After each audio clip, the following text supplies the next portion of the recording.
Africa Media Live TV. Kindly subscribe to our YouTube channel to get updated on the trending gist, latest news all over the world.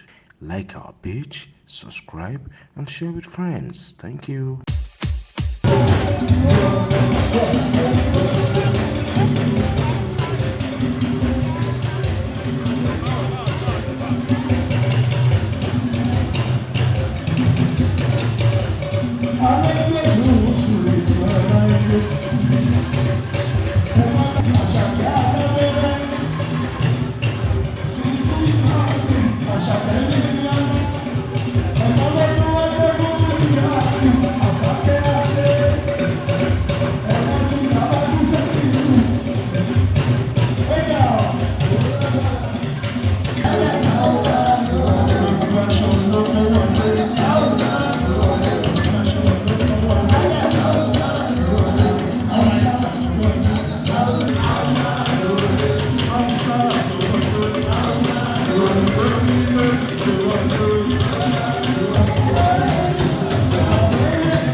Africa Media Live TV. Kindly subscribe to our YouTube channel to get updated on the trending gist, latest news all over the world.